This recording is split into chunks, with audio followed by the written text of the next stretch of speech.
Assalamualaikum warahmatullahi wabarakatuh. Selamat datang kembali di channel YouTube Dunia Beda, tempat di mana takdir bisa berbalik dalam sekejap mata. Bayangkan, dengan tatapan sedingin es, seorang dosen muda yang angkuh membentak keji seorang petugas kebersihan yang tak berdaya. Ia merendahkannya, menuduhnya mencuri, dan mengancamnya dengan dinginnya jeruji besi. Ia hancurkan harga diri wanita itu berkeping-keping, tanpa pernah tahu bahwa wanita yang bersimpuh menahan tangis di hadapannya adalah pahlawan keluarga yang memegang kunci restu untuk masa depannya.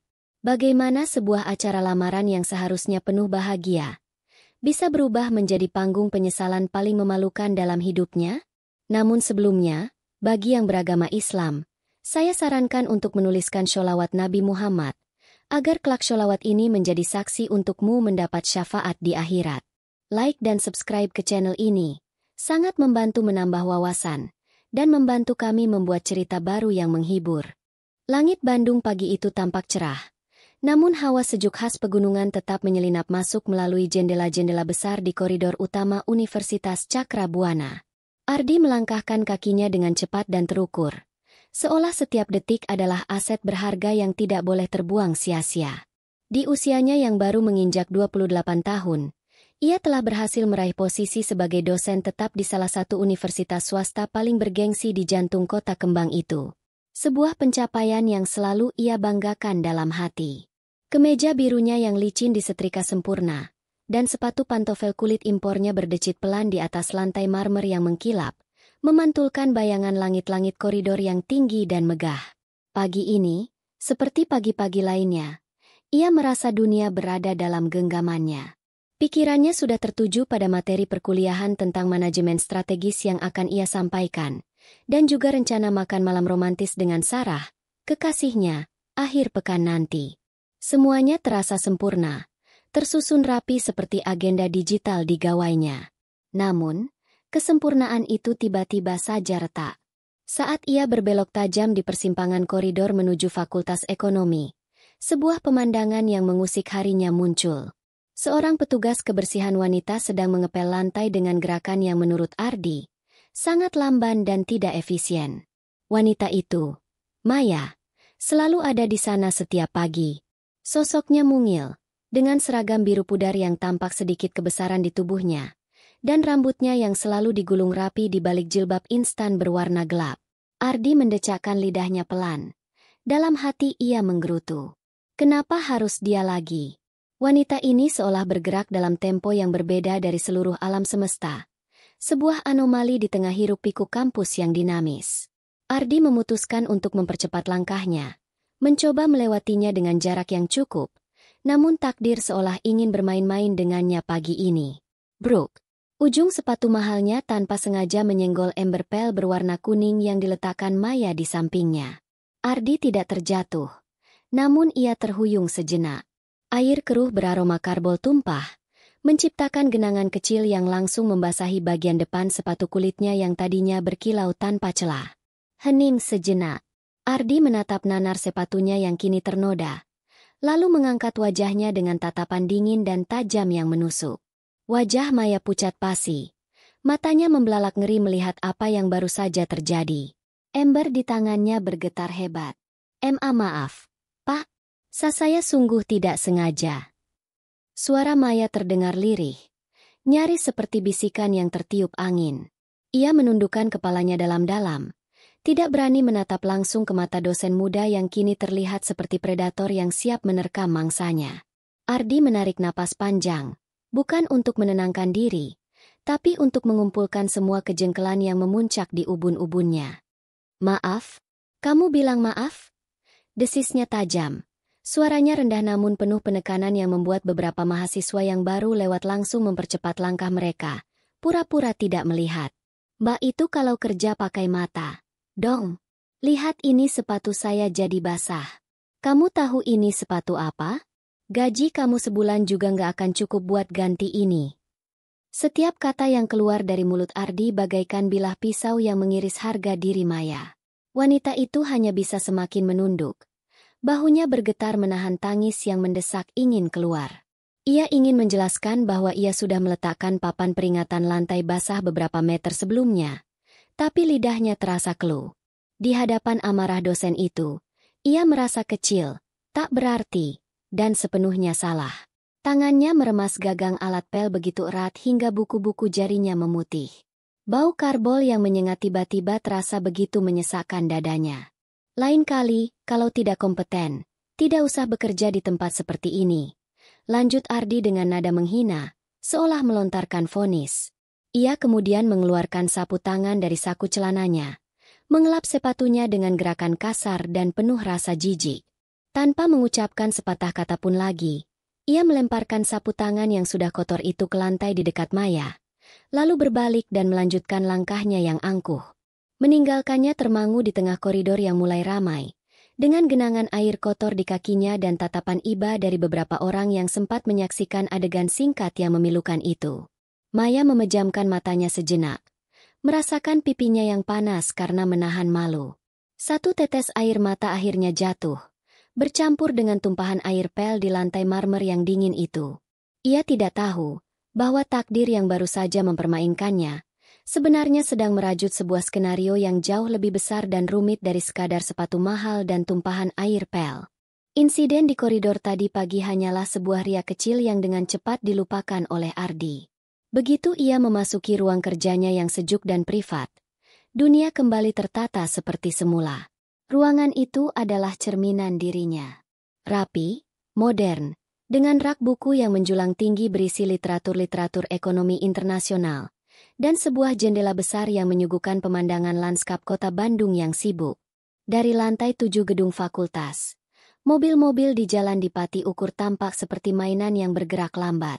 Ia duduk di kursi kulitnya yang empuk, menyalakan komputernya, dan bau karbol yang sempat menempel di sepatunya kini telah tergantikan oleh aroma kopi Arabica dari mesin pembuat kopi mini di sudut ruangannya.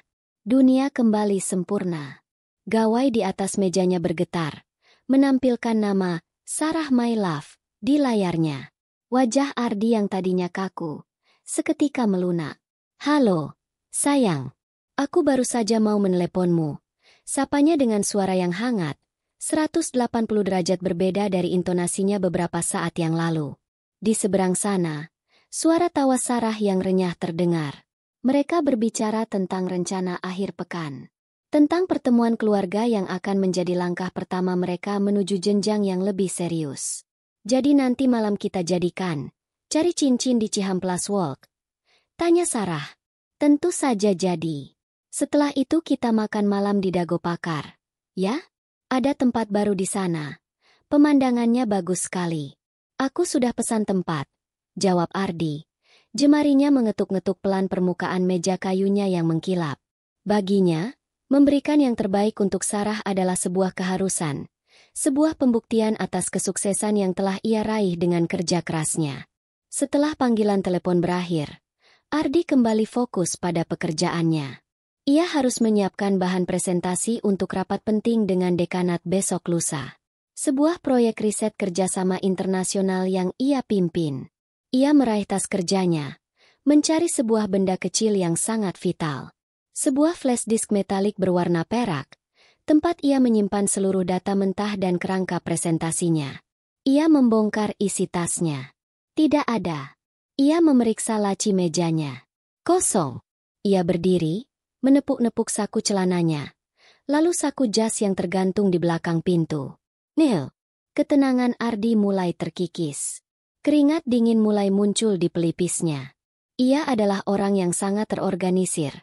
Ia tidak pernah ceroboh meletakkan barang sepenting itu. Ia mencoba mengingat-ingat. Terakhir kali ia menggunakannya adalah kemarin sore, di ruangan ini, sebelum ia pulang. Setelah itu, ia tidak menyentuhnya lagi. Pikirannya berputar cepat, mencari kemungkinan, mencari kambing hitam. Dan kemudian, sebuah gambaran melintas di benaknya. Gambaran seorang wanita berseragam biru pudar yang sedang menyapu dan mengelap meja kerjanya pagi tadi, saat ia baru saja tiba. Maya. Di sudut lain gedung yang megah itu, Maya sedang menyelesaikan tugas terakhirnya. Membersihkan toilet di lantai dasar. Tangannya yang kapalan sudah terbiasa dengan bahan-bahan kimia pembersih. namun hatinya masih terasa perih jika mengingat kejadian pagi tadi. Ia menghela napas panjang, mencoba mengusir gumpalan rasa sakit di dadanya. Setelah memastikan semuanya bersih dan wangi, ia berganti pakaian di ruang ganti kecil khusus untuk petugas kebersihan. Ia melepas seragam biru pudar itu dan mengenakan gamis sederhana serta jilbab yang lebih panjang. Ia mengeluarkan dompetnya yang sudah usang, menghitung sisa uang di dalamnya. Cukup untuk ongkos angkot pulang ke rumahnya di daerah pinggiran Cimahi, dan membeli sebungkus nasi untuk makan malamnya. Gajinya baru akan turun minggu depan. Ia harus berhemat. Tiba-tiba gawainya yang model lama bergetar. Sebuah pesan masuk dari, "Adikku sayang. Mbak, jangan lupa makannya.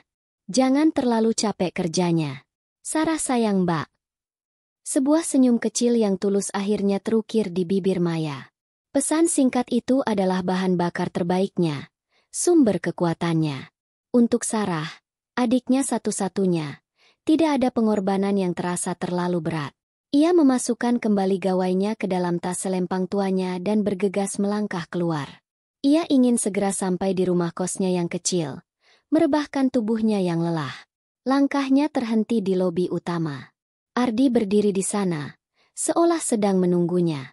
Tatapannya berbeda dari tadi pagi. Jika tadi pagi tatapannya penuh amarah dan kejengkelan, kini tatapannya dingin, tajam, dan penuh selidik. Seperti seorang detektif yang sudah menemukan tersangka utamanya. "Mbak," panggil Ardi. Suaranya datar tanpa emosi. "Kamu yang terakhir kali membersihkan ruangan saya pagi ini, kan?" Maya terkejut dipanggil seperti itu. Ia mengangguk pelan. "Iya, Pak, benar." Ardi tidak mengatakan apa-apa lagi. Matanya bergerak turun, memindai Maya dari atas ke bawah. Dari jilbab sederhananya, ke tas selempang usangnya, lalu ke sandal jepit yang ia kenakan. Seolah mencari sesuatu, seolah menuduh tanpa kata-kata. Keheningan itu terasa lebih menakutkan daripada bentakan. Maya merasa ada hawa dingin yang merayap di punggungnya. Ia tidak mengerti apa yang terjadi, tapi ia tahu ini bukanlah pertanda baik. Setelah beberapa detik yang terasa seperti selamanya, Ardi berbalik tanpa pamit, meninggalkannya berdiri mematung di tengah lobi dengan perasaan bingung, takut, dan sebuah firasat buruk yang mulai menghantuinya. Keesokan harinya, kecemasan Ardi telah berubah menjadi kepanikan yang dingin dan terfokus. Rapat dengan dekanat tinggal 1 hari lagi, dan flash disk itu masih belum ditemukan. Ia sudah membongkar seluruh apartemennya di kawasan Setiabudi, memeriksa setiap sudut mobilnya, bahkan menelepon kafe yang ia kunjungi 2 hari lalu. Hasilnya nihil. Logikanya yang biasanya tajam, kini menyempit pada satu-satunya variabel yang tidak ia sukai, satu-satunya anomali dalam dunianya yang teratur. Maya. Keyakinan bahwa wanita itulah pelakunya tumbuh subur di dalam benaknya, dipupuk oleh prasangka dan keangkuhannya sendiri. Di tengah kegelisahannya, ia menelepon Sarah, mencari sedikit ketenangan dalam suara kekasihnya. "Aku pusing sekali, sayang," keluh Ardi, memijat pelipisnya sambil menatap lalu lintas di bawah sana yang tampak macet. "Data risetku hilang. Aku hampir yakin ada yang mengambilnya dari ruanganku." "Hilang? Kok bisa?" "Coba diingat-ingat lagi. Mungkin kamu salah taruh," jawab Sarah dengan nada menenangkan. "Sudah, aku sudah cari kemana-mana," potong Ardi cepat. Rasa frustrasinya membuat suaranya sedikit meninggi. "Aku curiga sama salah satu petugas kebersihan di sini. Orangnya aneh. Kelihatan, ya begitulah. Kemarin dia menumpahkan air ke sepatuku, dan sejak itu aku merasa tidak enak." Di seberang telepon, Sarah terdiam sejenak. "Hus, jangan menuduh sembarangan, Di," katanya lembut. Namun ada nada teguran halus di dalamnya. "Kasihan kan orang kecil. Mbakku selalu bilang, kita tidak boleh pernah merendahkan pekerjaan orang lain sekecil apapun. Siapa tahu bebannya lebih berat dari kita. Coba dicari lagi pelan-pelan, ya? Aku doakan semoga cepat ketemu." Nasihat Sarah yang tulus itu tidak banyak meredakan kecurigaan Ardi. Baginya, ini bukan lagi soal merendahkan, tapi soal logika dan fakta. Dan faktanya, Hanya Maya yang memiliki akses ke ruangannya saat ia lengah. Ia menutup telepon dengan perasaan yang semakin tidak menentu. Nasihat Sarah terasa seperti angin lalu, karena keyakinan di dalam hatinya sudah mengeras seperti batu. Sementara itu, di pantry petugas yang sempit dan pengap di lantai dasar, Maya sedang duduk sambil meminum teh tawar hangat. Firasat buruknya sejak kemarin ternyata benar. Sepanjang pagi ini, ia merasa tatapan beberapa rekan kerjanya berbeda. Kabar tentang ketidaksukaan dosen muda itu padanya sepertinya sudah menyebar. Ia menghela napas, mencoba menguatkan hatinya. Tiba-tiba gawainya bergetar. Nama, adikku sayang, muncul di layar. Wajah muram Maya langsung sedikit cerah. Assalamualaikum, Dek. Tumben telepon jam segini? Sapanya pelan. Waalaikumsalam, Mbak. Hehe, kangen aja. Sahut suara ceria Sarah. Mbak, gimana kabarnya? Kok kedengerannya lemes? Nggak apa-apa, Dek. Cuma agak capek aja. Kamu gimana? Calonmu jadi dateng hari Minggu, kan? Tanya Maya, mengalihkan pembicaraan dari dirinya sendiri. Jadi dong, Mbak. Alhamdulillah. Nanti Mbak Maya dandan yang cantik ya. Kan mau ketemu calon adik ipar. Hehe. Oh iya, nama calonku Ardi. Mbak, orangnya pinter banget. Dosen muda di kampusnya. Baik lagi, perhatian sekali sama aku. Celoteh Sarah dengan penuh kebahagiaan. Jantung Maya serasa berhenti berdetak selama sepersekian detik. Ardi, dosen muda. Dunia di sekelilingnya seolah berputar. Mungkinkah orang yang dimaksud adiknya adalah orang yang sama dengan yang menghinanya habis-habisan kemarin? Ah, tidak mungkin. Pasti hanya kebetulan. Nama Ardi kan banyak. Dosen muda juga bukan hanya satu. Ia tidak boleh berpikir yang tidak-tidak. Ia tidak mau merusak kebahagiaan adiknya hanya karena sebuah kebetulan nama. Iya, Dek. Insya Allah, Mbak pasti dandan yang paling cantik untuk ketemu calonmu. Jawab Maya, memaksakan seulas senyum pada suaranya, berharap Sarah tidak merasakan getaran aneh dalam nadanya. Setelah menutup telepon, Maya termangu menatap cangkir tehnya yang sudah dingin. Kekhawatiran baru kini menumpuk di atas beban yang sudah ada. Kekhawatiran itu menjadi kenyataan beberapa jam kemudian. Ardi menemukannya saat ia sedang membersihkan sebuah ruang kelas yang kosong di ujung koridor. Pria itu masuk dan langsung menutup pintu. Suaranya dingin dan tidak memberikan ruang untuk negosiasi. Saya mau bicara sama kamu. Kembalikan flash disk saya. Katanya langsung, tanpa basa-basi. Maya terperangah. Wajahnya pias. Flash disk? Flash disk apa, Pak? Saya tidak pernah mengambil apapun dari ruangan Bapak. Ardi tertawa sinis. Sebuah tawa yang terdengar lebih menyakitkan daripada bentakan. Jangan pura-pura bodoh. Hanya kamu yang masuk ruangan saya kemarin dan pagi ini. Kamu pikir saya tidak tahu? Orang seperti kalian, kalau ada kesempatan, pasti akan mengambil apa yang bukan haknya. Mungkin kamu pikir benda kecil itu bisa dijual, kan? Lumayan untuk tambah-tambah uang belanja. Iya kan? Tuduhan itu begitu kejam, begitu merendahkan. Setiap katanya menusuk langsung ke ulu hati Maya. Demi Allah, Pak, saya tidak pernah mengambil barang yang bukan milik saya. Saya tidak akan melakukan hal sehina itu. Jawab Maya. Suaranya bergetar hebat menahan tangis dan amarah yang bercampur aduk. Saya tidak butuh sumpahmu. Potong Ardi dengan kejam. Saya kasih kamu waktu sampai sore ini. Kalau flash disk itu tidak kembali ke meja saya tidak akan segan-segan melaporkan kamu ke pihak manajemen dan ke polisi atas tuduhan pencurian. Pikirkan itu baik-baik. Setelah mengucapkan ultimatumnya, Ardi berbalik dan membuka pintu, lalu melangkah keluar dengan angkuh, membiarkan pintu itu terbanting menutup. Di dalam ruang kelas yang sunyi itu, kekuatan yang selama ini Maya kumpulkan akhirnya runtuh berkeping-keping. Kakinya terasa lemas. Ia jatuh berlutut di lantai yang dingin, tidak lagi sanggup menahan beban di pundaknya. Isak tangis yang sejak tadi ia tahan, kini pecah. Air matanya tumpah tanpa bisa dibendung, membasahi lantai tempatnya bersimpuh dalam keputusasaan. Sore itu, Di tengah kemacetan jalan Pasteur yang padat merayap, Ardi duduk di dalam mobilnya dengan perasaan yang masih kalut. Ultimatum yang ia berikan pada Maya tidak memberinya kepuasan, malah meninggalkan rasa getir yang aneh. Ia membunyikan klakson, melampiaskan rasa frustrasinya pada lautan kendaraan di depannya. Karena presentasi itu lebih penting dari apapun, ia memutuskan untuk mulai menyusun ulang semua datanya dari awal setibanya di apartemen. Sebuah pekerjaan melelahkan yang akan memaksanya begadang semalaman.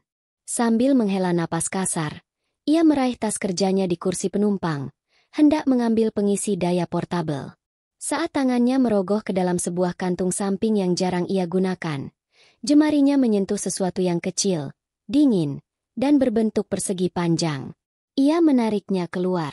Benda metalik berwarna perak itu berkilau di bawah cahaya senja yang menerobos masuk ke dalam mobil. Flashdisknya. Ternyata benda itu terselip di antara buku agenda dan beberapa kartu nama. Hening sejenak. Ardi menatap benda itu, lalu menatap lurus ke depan ke arah deretan mobil yang tak bergerak. Emosi pertamanya bukanlah rasa bersalah. Bukan penyesalan karena telah menuduh orang yang tidak bersalah dengan begitu kejam. Emosi pertamanya adalah kelegaan. Sebuah kelegaan yang egois karena ia tidak perlu bekerja semalaman. Hah, syukurlah ketemu. Gumamnya pada diri sendiri.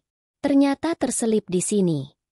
Sebuah pikiran tentang Maya melintas sejenak di benaknya. Tentang wajah pias wanita itu. Tentang getaran di suaranya saat ia bersumpah demi Allah. Ardi merasakan sedikit sengatan aneh di dadanya. Tapi ia dengan cepat menepisnya.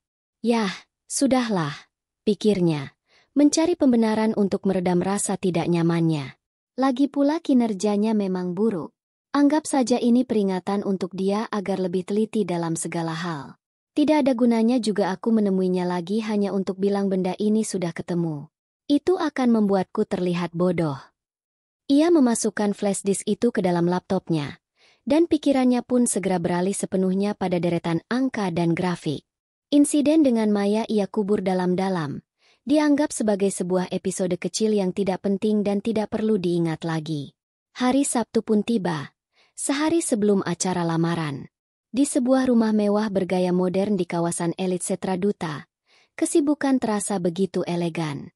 Ibunda Ardi, seorang wanita parubaya yang masih terlihat cantik dengan sanggul rapinya, sedang memeriksa deretan barang hantaran yang tertata di atas meja makan panjang. Ada gulungan kain batik tulis dari Solo, satu set perhiasan berlian, tas tangan dari desainer ternama Eropa, hingga aneka kue dari sebuah patisserie terkenal di Jalan Braga. Semuanya adalah yang terbaik. Sudah kamu pastikan semuanya, Di? Ibu tidak mau ada yang kurang, kata wanita itu pada Ardi yang sedang menyesap kopinya. Semoga keluarga Sarah suka. Ya, ibu dengar mereka keluarga yang sangat sederhana. Walaupun begitu, niat baik kita harus tetap ditunjukkan dengan cara yang terbaik. Pasti suka, Bu. Sarah bukan orang yang melihat dari materi, jawab Ardi sambil tersenyum. Ia merasa bangga bisa mempersembahkan semua ini. Baginya, ini adalah simbol kemapanan, bukti bahwa ia adalah pria yang mampu membahagiakan dan mengangkat derajat keluarga istrinya kelak. Semuanya sudah ia siapkan untuk menjadi hari yang sempurna. Di saat yang bersamaan, di sebuah rumah kontrakan sederhana di salah satu gang padat di Cimahi, suasana yang berbeda terasa.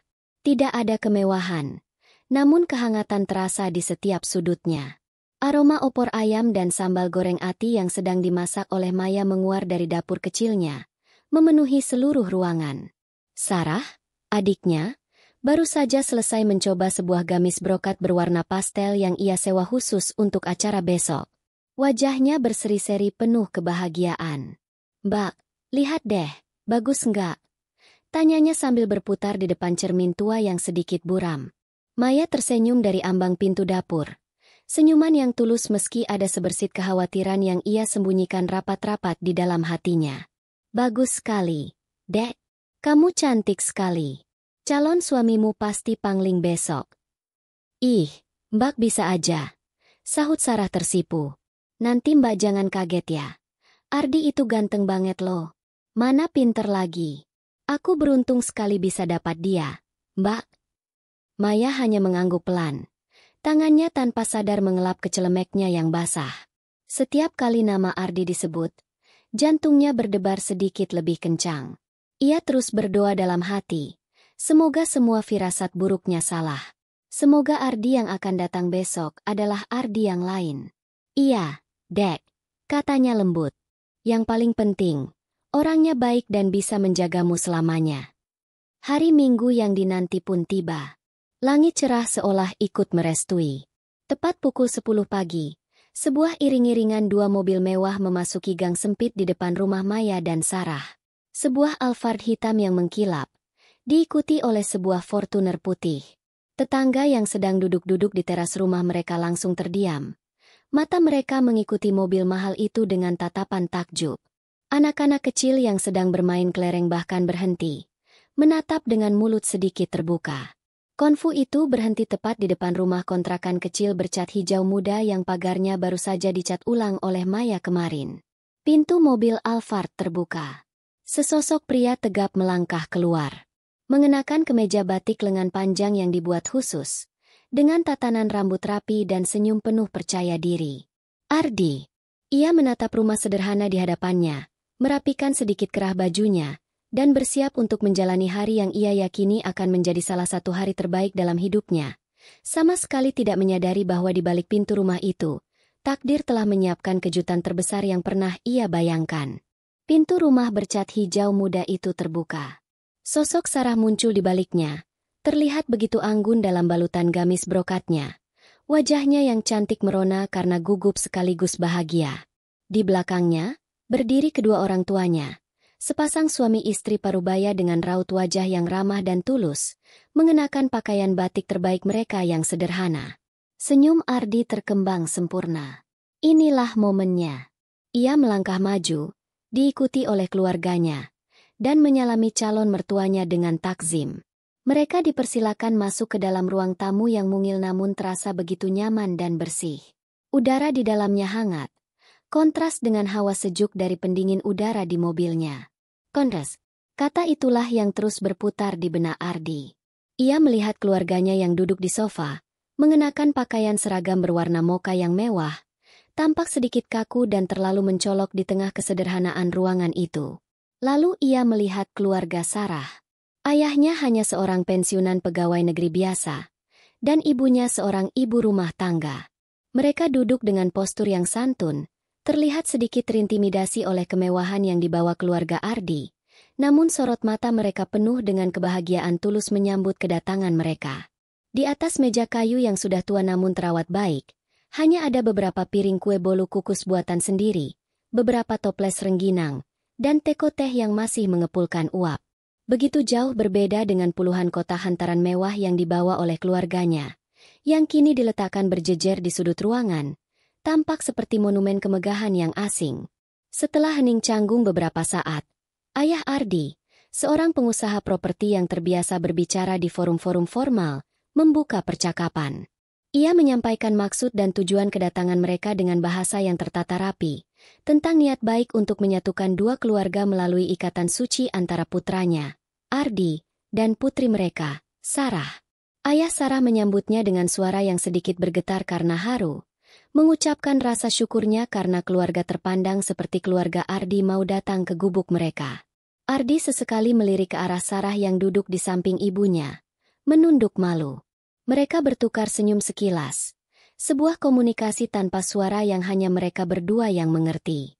Ardi merasa seperti seorang pangeran yang datang untuk menjemput putrinya dari desa. Perasaan superioritas itu membuatnya semakin percaya diri. Ardi ini memang anak yang pekerja keras. Pak, Bu, kata ibunda Ardi, memuji putranya. Alhamdulillah, karirnya di kampus juga sangat bagus. Dia pasti bisa menjaga Sarah dengan baik. Ibu Sarah tersenyum bangga. Sarah juga anak yang penurut dan sholehah, Bu. Dia bisa sampai sarjana seperti sekarang ini juga semua berkat jerih payah kakaknya. Kakaknya yang sudah seperti tulang punggung keluarga kami sejak bapaknya pensiun. Mendengar kata, kakak, disebut, ibunda Ardi yang memang pandai berbasa basi, langsung menimpali dengan penuh minat. Oh, begitu. Kebetulan sekali. Kami juga ingin sekali berkenalan dengan kakaknya Sarah. Di mana ya? Kok dari tadi sepertinya tidak kelihatan? Tentu kami harus berkenalan juga dengan wali dari Nak Sarah. Ardi, yang juga penasaran, ikut menimpali dengan senyum tulusnya. Sama sekali tidak menyadari bahwa ia sedang berjalan menuju jurang takdirnya sendiri. Iya, Tante. Saya juga penasaran sekali. Sarah sering bercerita kalau kakaknya itu adalah pahlawan bagi keluarga ini. Saya ingin mengucapkan terima kasih secara langsung. Senyum di wajah Ibu Sarah semakin merekah. Rasanya bahagia sekali mendengar calon menantunya begitu menghargai putri sulungnya. Oh, ada di belakang, Nak Ardi. Mungkin sedang sibuk sekali dari tadi menyiapkan semuanya. Sebentar, biar ibu panggilkan. Wanita itu kemudian sedikit memalingkan wajahnya ke arah sebuah gorden kembang-kembang sederhana yang menjadi pemisah antara ruang tamu dan area belakang rumah. Mbak Maya. Panggilnya dengan suara yang cukup keras. Bawa minumannya ke sini. Nak, ini loh, calon adikmu sudah mau kenalan. Jantung Ardi tidak merasakan apa-apa. Nama Maya adalah nama yang pasaran. Ia tetap duduk dengan tenang, memasang senyum terbaiknya, siap untuk menyambut dan menghormati sang pahlawan keluarga itu. Terdengar suara gesekan sandal dari balik gorden. Lalu, gorden itu tersibak perlahan. Sesosok wanita bergamis sederhana melangkah masuk sambil membawa nampan kayu berisi beberapa cangkir teh hangat. Ia berjalan dengan kepala yang sedikit menunduk. Sangat berhati-hati agar air teh di cangkir tidak tumpah. Wanita itu meletakkan nampan di atas meja dengan sangat perlahan. Silakan diminum, Bapak, Ibu. Suaranya terdengar lembut dan akrab di telinga Ardi. Kemudian, setelah tugasnya selesai, wanita itu mengangkat wajahnya untuk tersenyum kepada para tamu. Dan pada detik itu, waktu berhenti. Dunia Ardi seolah runtuh. Suara obrolan di sekitarnya menghilang, tergantikan oleh dengungan nyaring di telinganya. Senyum di wajah Sarah, wajah ramah orang tuanya, kemewahan barang hantaran, semuanya memudar menjadi latar belakang yang kabur. Satu-satunya hal yang tajam dan jelas dalam pandangannya adalah wajah wanita yang berdiri di hadapannya. Wajah yang ia kenali dengan sangat baik. Bukan wajah seorang pahlawan.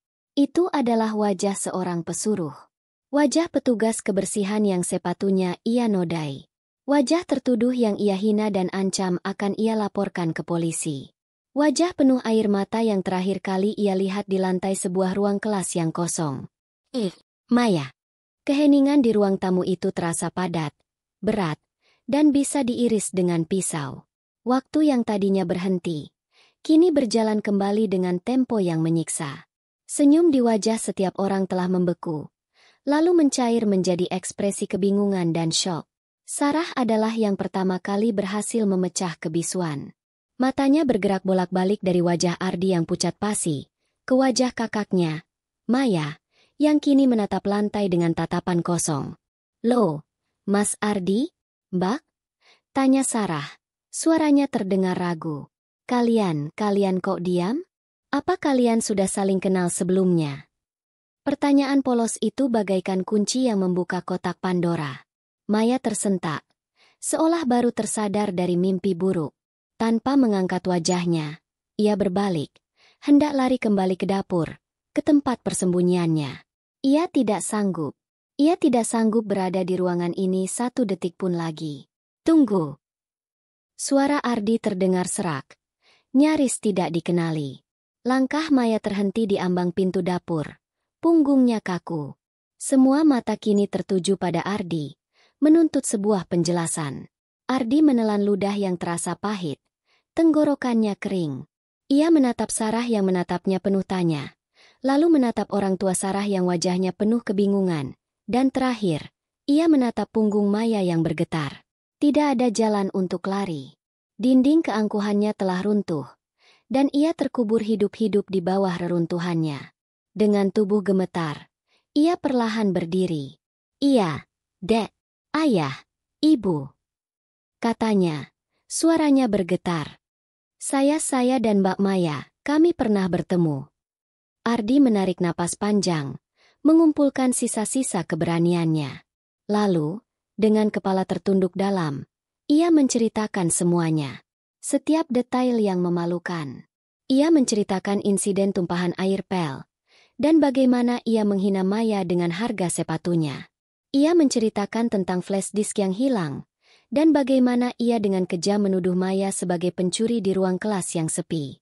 Ia bahkan menceritakan bagaimana ia mengancam akan melaporkannya ke polisi. Ia tidak mengurangi apapun, tidak menambah apapun. Ia membeberkan semua kebusukannya di hadapan semua orang yang ingin ia buat terkesan. Seiring ceritanya mengalir, suasana di ruangan itu berubah menjadi medan emosi. Wajah Sarah berubah dari bingung menjadi tidak percaya. Lalu matanya mulai basah oleh air mata kekecewaan yang pedih. Ayah dan ibu Sarah menatap Ardi dengan sorot mata yang sulit diartikan. Campuran antara kaget, kecewa, dan terluka. Sementara itu, kedua orang tua Ardi hanya bisa menunduk. Wajah mereka memerah karena malu yang luar biasa pada kelakuan putra yang selama ini mereka banggakan. Setelah pengakuan itu selesai, keheningan yang jauh lebih menyakitkan menyelimuti mereka. Ardi, yang kini merasa telanjang tanpa sehelai pun harga diri, melangkahkan kakinya yang terasa berat mendekati Maya yang masih mematung di ambang pintu dapur. Di hadapan semua orang, Ardi melakukan sesuatu yang tidak pernah ia bayangkan akan ia lakukan seumur hidupnya. Ia membungkukkan badannya dalam-dalam, lalu menjatuhkan lututnya ke lantai. Ia bersimpuh di hadapan petugas kebersihan yang pernah ia hina. "Mbak Maya." Isaknya, suaranya pecah. Saya tidak punya kata-kata yang cukup untuk meminta maaf. Saya salah. Saya buta. Saya sombong. Saya telah menghina dan menuduh orang paling mulia yang seharusnya saya hormati. Maafkan saya, Mbak. Tolong maafkan saya. Air mata akhirnya tak terbendung lagi di pipi Maya. Ia menangis tanpa suara. Ibunya mendekat, memeluk putrinya dari samping. "Maafkan dia, Nak. Beri dia maaf," bisik sang ibu. Setelah beberapa saat, Maya berhasil menguasai dirinya. Ia menatap Ardi yang masih bersimpuh di lantai. "Berdiri, Pak Ardi," katanya lirih. Saya sudah memaafkan Bapak. Orang tua saya selalu mengajarkan untuk tidak menyimpan dendam." Ardi berdiri dengan kaki gemetar. Ia menatap Sarah, yang kini menangis dalam pelukan ayahnya. "Sarah, aku butuh waktu, Mas," potong Sarah pelan. Bahkan tanpa sanggup menatap wajah Ardi. Kata-kata itu pendek, namun dampaknya begitu besar. Bukan penolakan, tapi juga bukan penerimaan. Lamaran itu kini tergantung di awang-awang. Statusnya tidak jelas. Ayah Ardi, dengan wajah yang menanggung malu, akhirnya berdiri. "Bapak, Ibu, kami rasa hari ini bukanlah hari yang baik. Kami mohon maaf atas nama putra kami. Kami mohon pamit undur diri." Suasana perpisahan itu terasa begitu canggung dan menyakitkan. Keluarga Ardi pergi dengan kepala tertunduk, meninggalkan deretan hantaran mewah yang kini terlihat seperti pajangan ironi yang menyedihkan. Sebelum melangkah keluar pintu, Ardi menatap Maya sekali lagi, sebuah tatapan yang kini penuh dengan rasa hormat yang tak terhingga, lalu menatap Sarah dengan penyesalan yang mendalam. Pintu pun tertutup, meninggalkan keheningan di ruang tamu kecil itu. Sarah masih terisak di pelukan ibunya. Maya mendekat, lalu mengusap punggung adiknya dengan lembut, mencoba memberikan kekuatan. Masa depan mereka kini menjadi sebuah tanda tanya besar. Namun satu hal yang pasti, sebuah pelajaran tentang kemanusiaan baru saja diajarkan oleh takdir dengan cara yang paling keras. Kisah Ardi dan Maya mengajarkan kita sebuah pelajaran yang sangat berharga. Bahwa kehormatan seseorang tidak diukur dari merek sepatunya, jabatannya, atau tebal dompetnya. Kemuliaan sejati terletak pada hati yang pemaaf dan akhlak yang tidak merendahkan sesama. Pakaian terbaik manusia adalah pakaian ketakwaan dan kerendahan hati. Bagaimana menurut teman-teman? Apakah Ardi pantas mendapatkan kesempatan kedua dari Sarah? Dan apa yang akan kalian lakukan jika berada di posisi Maya? Tulis pendapat kalian di kolom komentar ya. Jika kalian suka dengan cerita ini, jangan lupa untuk menekan tombol like, dan juga subscribe channel ini agar tidak ketinggalan cerita-cerita menarik berikutnya. Terima kasih sudah menonton.